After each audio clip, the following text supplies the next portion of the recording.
Welcome back to Steeped in Cinema, the podcast where we pair thought-provoking cinema with equally thought-provoking tea. I'm your host, Brett Voyna, and today we are going to be flipping through the static to explore the grainy, chaotic, and chilling world of found footage / live footage horror. And, you know, what it really says about us, as we tend to do here on Steeped in Cinema. I am flying solo on this episode today.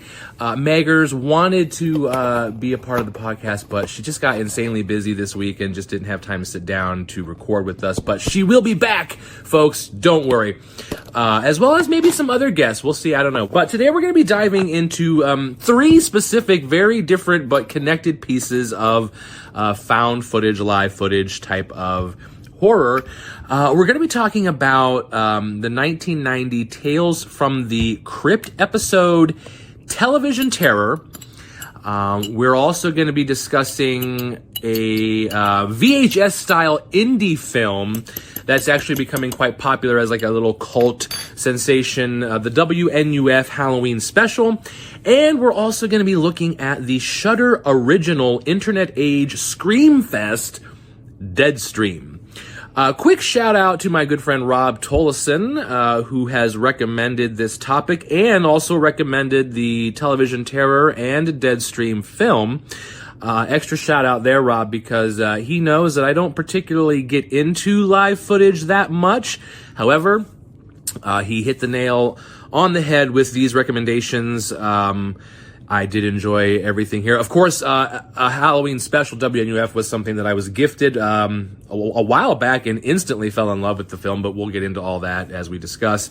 And we're going to be pairing this discussion with another fantastic tea from the Ohio Tea Company. This is the Yunnan Black from Ohio Tea Company. This is the official description from Ohio Tea Company. It is a full-bodied Chinese tea with a malty sweet finish from the 2018 spring harvest in Yunnan. So this particular brewing batch here came from the 2018 spring harvest in Yunnan, China.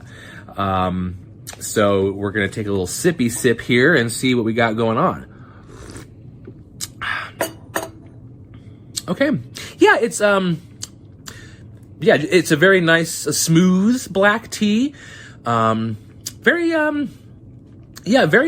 malty, very earthy, kind of grounds you. I'm thinking it's a little earthy, little dirty, little grainy, kind of like the found footage. Maybe I'm reaching on that one, but no, yeah, this is a very this is of course the pure tea, not a flavored tea or anything. I do have a little bit of honey in the cup, but this is just a standard Chinese Yunnan black tea, very earthy. As I mentioned, it's very slow, comforting, but you know, it kind of stays with you, kind of like these films. So, big thank you to our friends at the Ohio Tea Company for partially sponsoring this episode of Steeped in Cinema. Guys, if you are a tea drinker and prefer the loose leaf style, please check out the Ohio Tea Company. If you are in the Canton, Ohio area, they are located at 5154 Fulton Drive in Canton. Stop in. They have a huge selection of loose leaf teas as well as other tea related items. You know, they have tea sets and trays and just all kinds of things that are tea related. And it's a great little shop. So you should check them out. Also online at www.ohiotco.com. And I will, of course, be leaving links to them in the description of this episode. So, thank you, Ohio Tea Company. Now, my friends, grab your tea if you want to head there and grab some Yunnan Black or any kind of black tea or whatever beverage, coffee, whatever you're drinking. Grab it, sit down, or if you're driving along in your car, make sure you have your lid on your cup. And let's rewind the tapes and jump into some cinema discussion. First, what I want to do is get some context here of what these films are, what we're talking about, and to clarify that no, the Blair Witch Project did not start the found footage genre, merely brought it into the mainstream. But it was not the first. It was not the founder by any means. In fact, I believe, if I'm not mistaken, that the credit of one of the earliest, more controversial examples of the found footage genre was Cannibal Holocaust in 1980. This film, infamous for many reasons, and most of them are unpleasant, but it essentially lays the groundwork for the genre. It blends like a faux documentary format with staged violence, and even the marketing itself is an actual found footage. Ethical questions it raised, exploitation, yada yada, but that was sort of the earlier form of the genre. But let's talk about what the specific episodes and films that we're discussing for this episode here. Tales from the Crypt, 1990, with television terror. This one, I think, deserves a little more credit than it gets, or that would get. It's a short form horror story, if you're familiar with Tales from the Crypt. And it's sort of this, given to you in the form of a tabloid TV broadcast. So you have this Geraldo style reporter named Horton Rivers, and, the typical plot, desperate for ratings type of thing, broadcasting live from a supposedly haunted house. It starts off with the usual camp, cheap laughs, the mockery of the supernatural type of thing. But of course, it gradually devolves into something disturbing. And of course, the plot here is that it's playing out live. We're the viewers and we're the audience of this television broadcast. And the concept is that the horror is unfolding right in front of us in real time.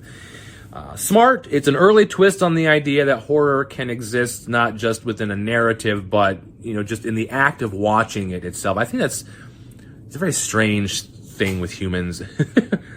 Bless you, Groot. My kitty sneezed. Get a little sniffle. But now let's move ahead to the WNUF Halloween Special, which takes the form of an old VHS recording of a local news special. I love this film. As I said, it's like you're watching a recording on a VHS tape. There's fast forwards and things. There's commercials, all that kind of stuff. The commercials are, of course, all fake and generated, part of the show, part of the experience, but they're very well done, and you feel like you're watching a broadcast from the 80s. It's great. It's oversaturated, it's awkward. It's like a cable access, grainy footage, cheesy Halloween graphics. Like I said, the commercials are really great. In fact, I think the commercials are the best part of that film. But it becomes this exercise in nostalgia. It kind of has a very funny, comical thing to it, but not at the same time. It sort of plays on your trust in the media, that kind of thing. So if you haven't seen the WNUF Halloween Special, check it out. It's awesome. And then we move into Deadstream, which is a natural evolution for the genre. This does not come at us in the form of a lost tape or a TV broadcast, like by a corporate television network or anything. This is a full-on YouTube live stream. We're talking about our main character in this movie is like a disgraced YouTuber. Yeah. And being a person who is on YouTube, I connected with this movie a lot. But he's this disgraced YouTuber, and he's live streaming a night in a haunted house. Pretty much the format of all of these movies, And really, right out of the gate, this one, Deadstream, it has this commentary about internet culture, and as you're watching it, you really feel like you are part of a live stream. One of my biggest gripes with the found footage genre itself, one of the reasons why I don't get into it a lot, is because a lot of times it does not feel believable, in the sense I don't believe what I'm watching. And I'm going to say this because I know I'm watching horror, and I know there's an element of fantasy, and hear me out. I am down for pretty much any type of horror. I will believe and get into the universe no matter what or how ridiculous the concept is. If you write me a story that is believable, create me a universe, give me the rules of your world, I will believe it. It could be about a killer couch, and if you do it good, I'll believe it. But the problem with found footage is that a lot of times it's not believable. Like in the movie Quarantine, for example, this is a great film, but I just don't believe it. I don't believe that people who are being chased by sped up, ravenous creatures of bloodthirsty people are going to be running around trying to film it carrying a 50 to 60 pound television camera. I'm sorry, I just don't buy it. If I'm being chased by a group of bloodthirsty people who are coming at me wanting to tear my flesh apart, first of all, I'm going to lunge that camera at them, and then I'm booking it. You're going to see a ghost, smoke silhouette of Brett as I'm running out the door. So that's my problem. But these films in particular felt real when you're watching them, especially Deadstream, because it's set up to be like a real live stream. He's putting cameras all over the house, so the footage that you get feels very authentic. And then, of course, the way that it's told, the guy is very obnoxious, annoying, but painfully true and familiar. We've all seen that YouTube streamer personality with the loud reactions and the desperate need for attention and all that kind of stuff. But I think what made Deadstream so effective is that it holds up a mirror to us just as much as it does to the character. And it's very self-aware without being like a parody. You know what I mean? It's not a scary movie type parody where it's making fun of the genre, but it is self-aware, and I think it's brilliant. Almost like Scream. How Scream is an excellent horror slasher film that doesn't make fun of the genre so much, but it's just very self-aware, and I think this was very well done in that respect as well. And it comes at us with the knowledge that this guy, this protagonist, is going to do anything for an audience, and we are still going to watch. And that is scary in and of itself. So when you look at these three, television, terror, WNUF, and Deadstream, you're not just looking at found footage stories. You are seeing how horror adapts to the media of its time. A sensationalist TV report, a VHS tape that's, found somewhere, or a chaotic live stream event. Each one says something about how we watch, and more importantly, why we watch. What scares us is embedded in the technology itself, because horror in found footage doesn't happen in spite of the camera. It's happening because of it, because of the audience. And that's just, I think it just says something about people who want to watch it, Now, here's where things get really, that tea's got a very strong sort of aftertaste to it. Like it stays with you there. But anyway, here's where things start to get interesting as we move into the second segment of conversation here. Found footage horror, when done right, like I said, they're not a lot. There's 90% of them don't hit, but there are a few that work. And when they're done right, it's not just a gimmick or a stylistic choice. This is a cultural mirror, of course, and it reflects what we are fearing most in the time. It's not just the supernatural essence of the story or whatever. It is much deeper. It's a much more of a societal look. So let's head back to television terror then. Let's talk about that. This episode aired in 1990, I believe. Yes. Right when sensationalism in media was really picking up steam. So think about that. You have the era of hard copy, Geraldo, the early days of 24-hour news. It was the moment when news shifted from journalism to entertainment. And television terror was perfect on that. This character of Horton Rivers, he's the kind of character that's thriving on spectacle. He he walks into the house where real horrible things have happened, and this turns into a ratings opportunity. And, he's the kind of guy who's not caring about who he steps on or what he does or how he treats people. He just wants that attention. He wants those ratings. And we, the audience, are invited to laugh, cringe, and most importantly, watch. The horror isn't just the ghosts or the spooky things. It's the fact of what the network producers are willing to do to keep those viewers coming, to keep those ratings higher. There's a point in the episode where it becomes real for the host, Horton. He is starting to realize that, oh my gosh, I'm actually being attacked by an entity in this house. However, on the behind the scenes look, the producers are watching it and they're watching their ratings skyrocket. And instead of like calling in police to help Horton, or rather than just canceling the whole thing and getting him out of there and just pulling the plug on the whole thing for his safety, they choose to keep him locked in that house, to keep him there in that situation. They don't send in any help because the ratings are, as they say in the show, the ratings are just too high, Horton. And they're sacrificing his safety for the ratings under the belief that it's still a fictional broadcast. They don't actually 100% think that it's happening, but once little Horton hears a, I don't know, I just kept wanting to say that. But once Horton ends up dead by the end of the episode, they realize that, it is very much real, and holy crap, what did we do? So I think that that is the genius of the episode, really, is how early it taps into that conversation. You know, before we had viral live streams, and before the true crime genre really exploded, television terror was already asking that question of how far are we willing to go to tap into the real pain of performance. Damn, that's got a strong taste. Then we move into WNUF Halloween Special, which approaches this idea from a totally different angle through nostalgia. And like I've mentioned before in previous conversations, you know, nostalgia is a tricky device. It's a very manipulative feeling because it's a liar. You know, it doesn't give us the actual truth. It tells us a fantasy version of what we want.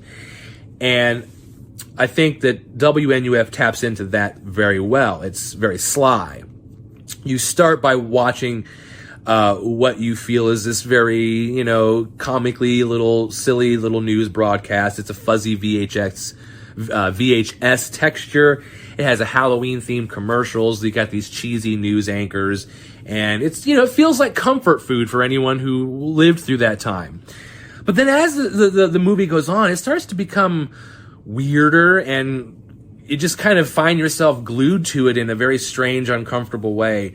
The familiar aesthetic is just really a disguise for this crazy little creepy story that you're about to watch. And WNUF reminds us that media has always been shaping reality. And even when it's presented as an innocent thing, there is an agenda behind it. That movie it's brilliant in the respect that it takes you back to the era of watching horror on a VHS tape that we recorded off of TV. I don't know about you guys or how whoever's listening, how you guys experience your horror, but for me, I had a lot of my horror on VHS tapes, and back in those days, you could record 2 or 3 movies on one singular VHS tape. So, and a lot of times we would record them off of like a USA type of movie special or HBO type thing. And sometimes there were commercials. So it was just, it feels like watching a movie when you're a kid, when you put on WNUF.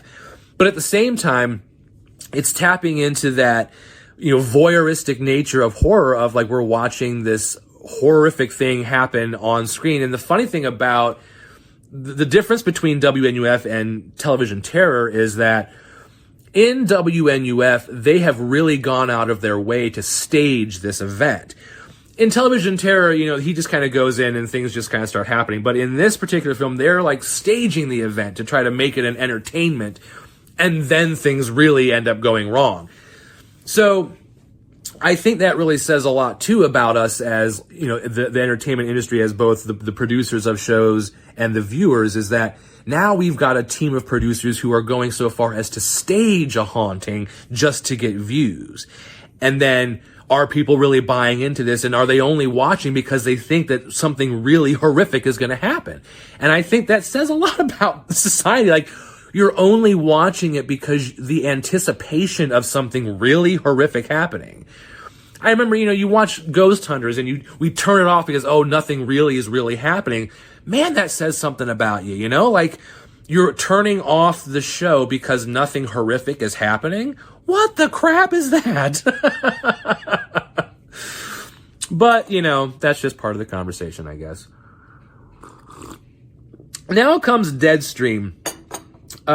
This is a very entertaining film. This is influencer horror at its most brutal and sharp and witty, and I loved it. The character Sean Rudy is a very specific kind of person.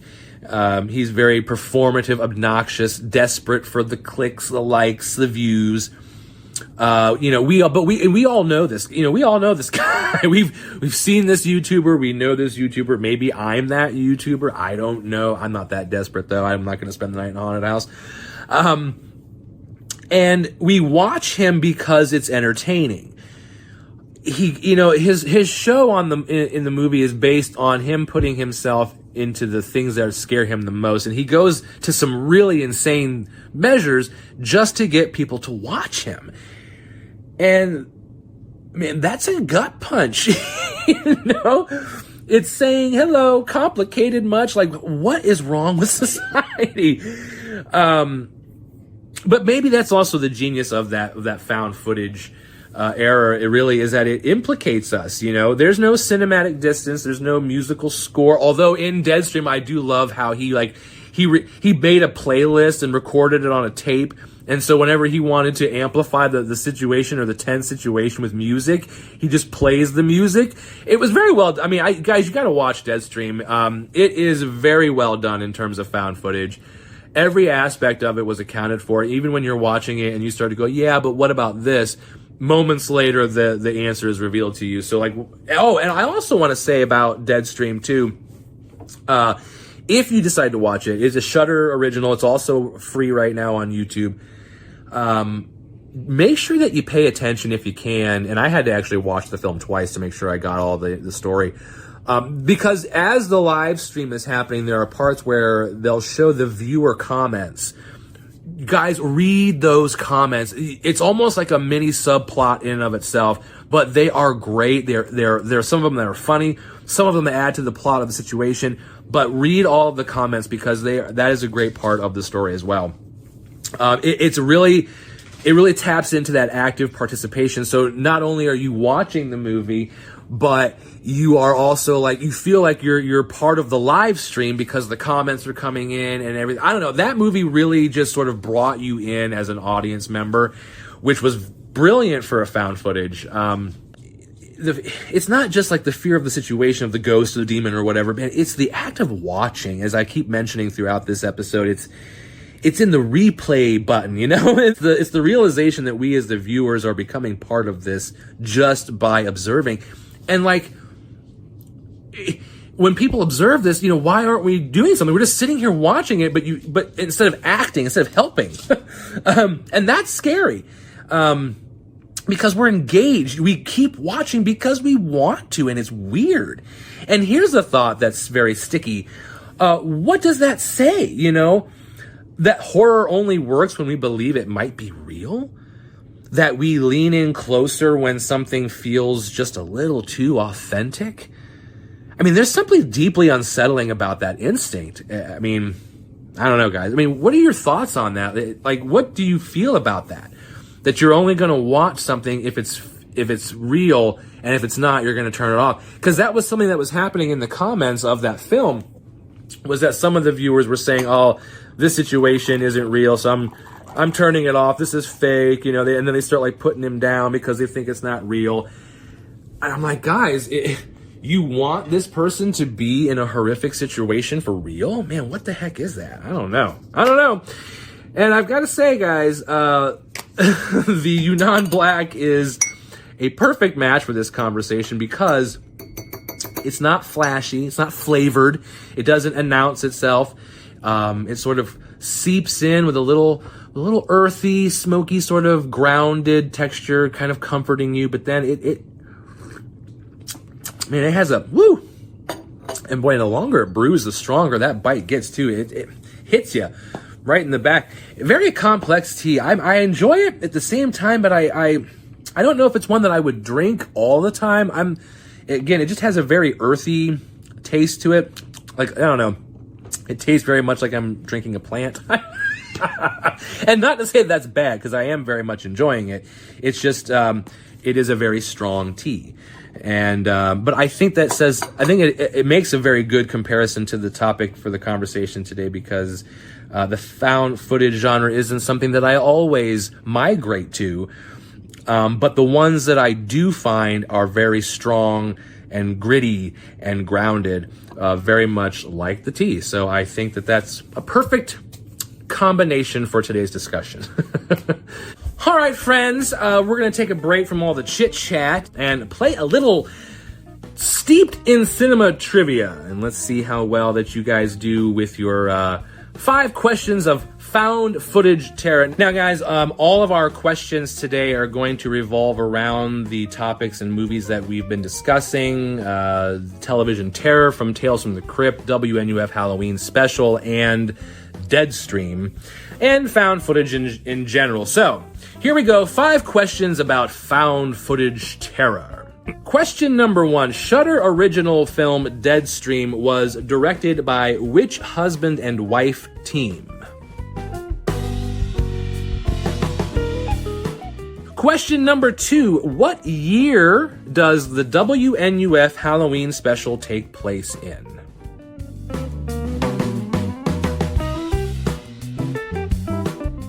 Question number 3. What is the name of the fictional talk show host in the Tales from the Crypt episode Television Terror? Question number 4. Which found footage horror film was falsely marketed as a real documentary in 1999?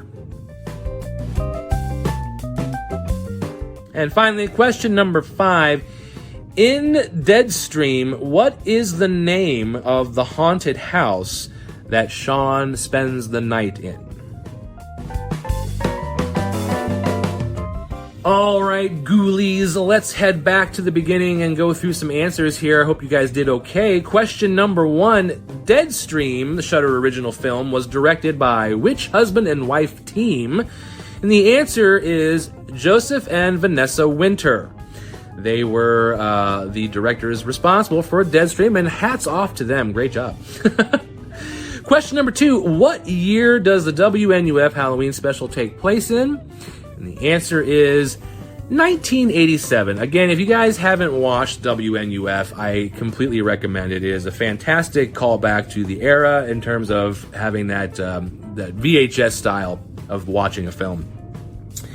Question number 3, what is the name of the fictional talk show host in Tales from the Crypt Television Terror? And the answer is, as I've said it throughout the episode, Horton Rivers. Horton Rivers, played by Morton Downey Jr., I believe. Great episode of Tales from the Crypt, as all were. Question number 4, which found footage horror film was falsely marketed as a real documentary in 1999?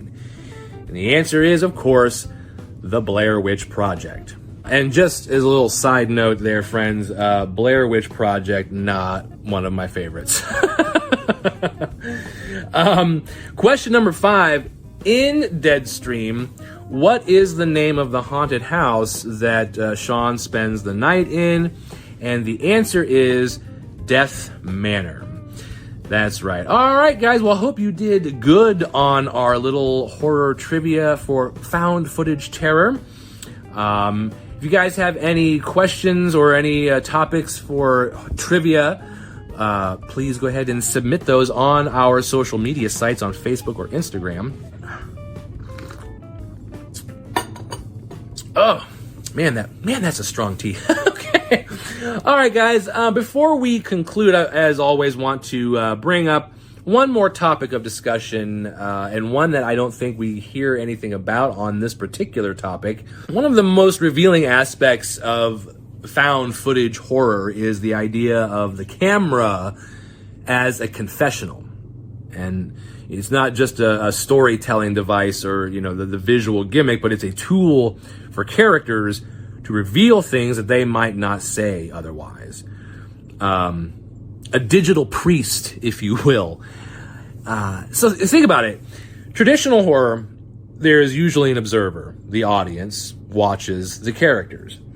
But in found footage, the characters are often talking directly to us. They're vlogging, live streaming, documenting, etc., etc. And through that process, they're confessing.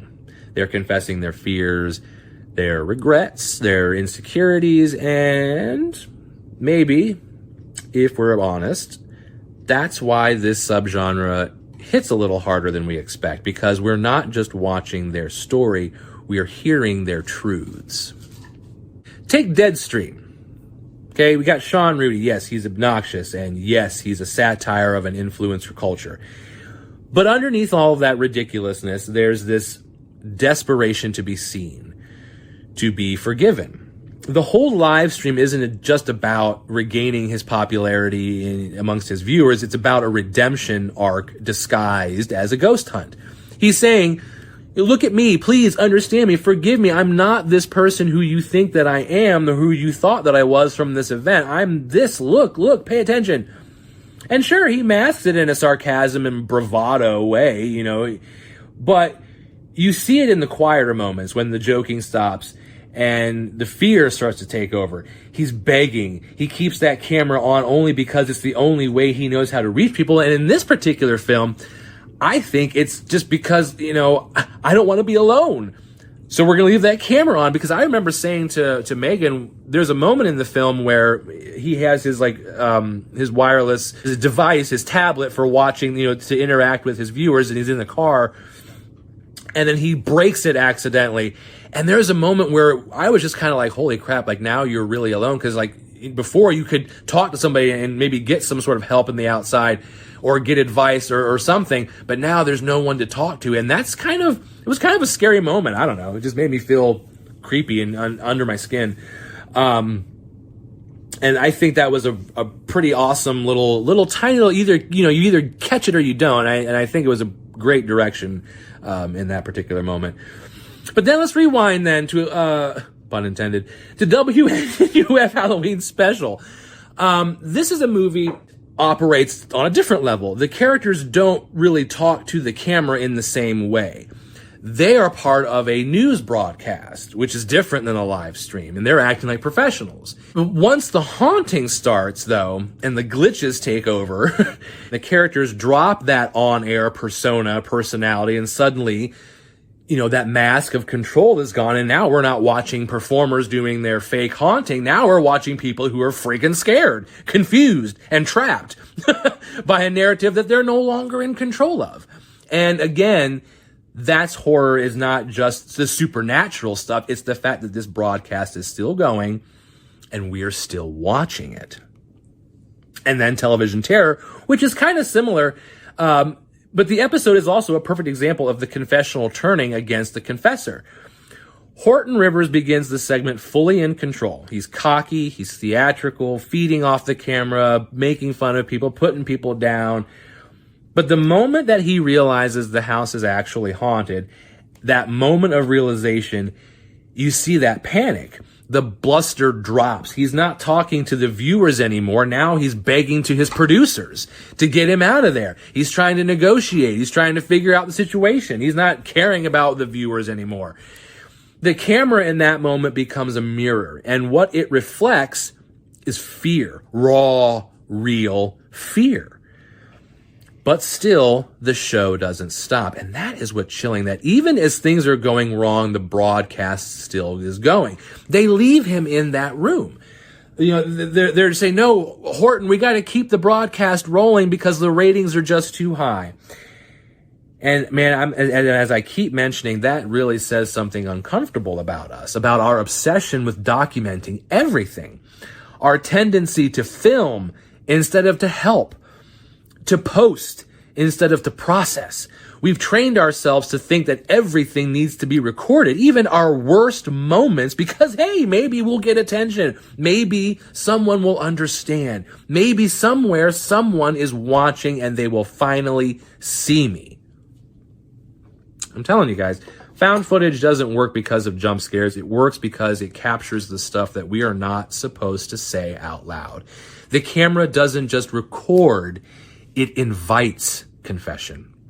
It creates a space where people, characters, yes, but they're people. You know, it's a reflection of people, and they feel like it's a place where they create a place where they can be honest. And even if that honesty is messy or scared or broken. And isn't that kind of beautiful in a strange way? In this genre that's supposed to frighten us, we get these deeply human moments of vulnerability. And whether it's a live stream or a lost VHS tape or whatever, what we're seeing isn't just horror. It's connection. Or at least the desperate hope for it.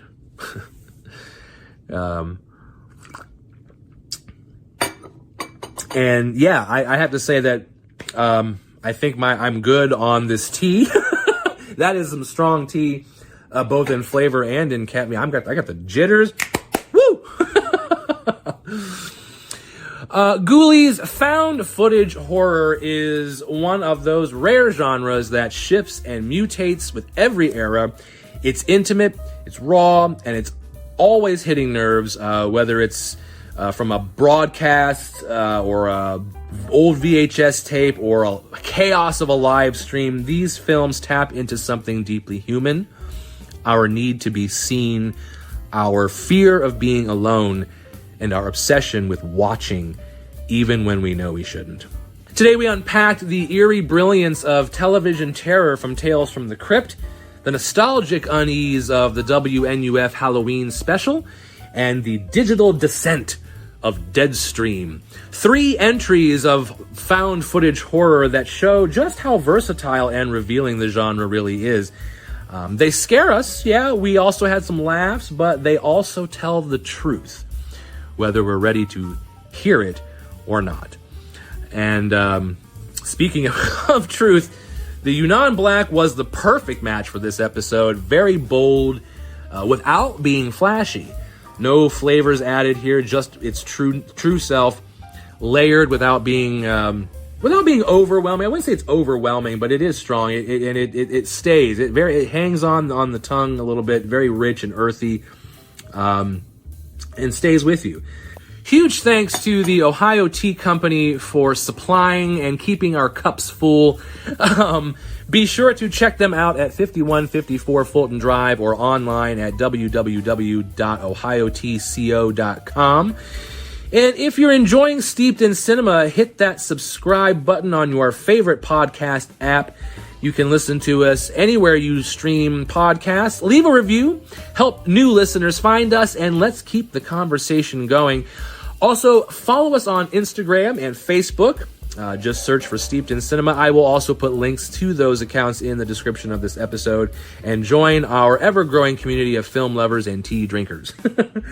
We definitely want to hear from you, Ghoulies. Big shout out to Rob Tolleson for suggesting this episode. If you have a suggestion for a film or a tea, or if you want to be part of the discussion, hit us up. Let us know what freaked you out the most. What's your favorite found footage? Let's talk. I want to hear about it. What stuck with you? Have you seen any of these films? Did you like them? Let me know. Well, friends, that's all I have for Steeped in Cinema today, guys. Thank you so much for listening, and until next time, keep steeping your mind in great cinema. Cheers.